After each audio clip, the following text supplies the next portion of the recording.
She loved to peruse the matrimonials. She had often wondered who would ever be so desperate as to place such a thing, and how desperate one might need to be to even consider responding. But something inside her felt reckless today. She read the advertisements with new eyes. Finally, she could understand the allure of a new start, in a new place where nobody knew you. But only one spoke to her in any way personally. A gentleman of Montana seeks a young woman with a view to matrimony. The subscriber is an ambitious and keen young man with his own trade and a thriving business. He could offer a wife a most secure situation. Though not wealthy, he would be able to provide for a wife more than amply, with the opportunity to attend the opera, theater, and take trips to the city to enjoy fine dining and good wines. Respondents should have a keen love of life and enjoy new experiences. All responses to Box 467, New York Globe. Dear Gentleman of Montana, well, you sound like a true surprise package, and I suppose I am rapidly becoming one myself for responding to something I merely glimpsed in the newspaper whilst I was shopping in the Marble Palace.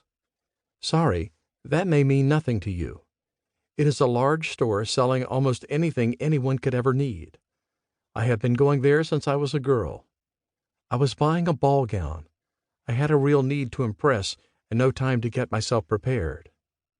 Sorry, I should have introduced myself a little better before I began to tell you the most banal and ridiculous things that make up my days. My name is Mariella Montague. My father is one of the richest bankers in New York City. I have been born and bred to make someone a perfect wife some day.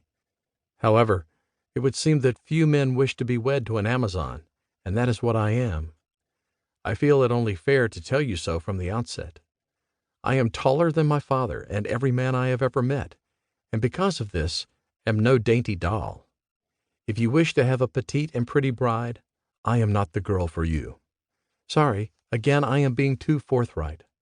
To a man who does not know me at all. I try to fill my days as best I can by assisting various charitable foundations and volunteering in the poorer parts of town. My father would be horrified to know that I act as a nurse and even touch the very poorest and sickest inhabitants of New York, but what he does not know cannot possibly hurt him.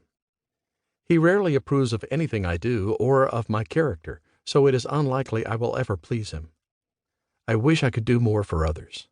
I am blessed with a rarefied position, yet I am bound strictly by its conventions. I long to have the kind of life where I can choose what I want to do with my time, rather than having to fit into a stereotypical box that I simply cannot cram myself inside, literally and metaphorically. I long to hear more of you and of your life in Montana. We traveled there once many years ago. I remember it being ruggedly majestic. It must give you great pleasure to live in a place so beautiful. When we returned, I couldn't seem to stop drawing and painting. I am not very talented, but the landscapes inspired me greatly. I feel I am probably more physically creative than the art young ladies are supposed to undertake permits. I often wonder what it must be like to make things with wood or iron. I would most certainly love to learn some day, though think it unlikely any husband would permit such a thing. It just isn't ladylike, is it? Well, I should probably end this before you think me a complete harridan.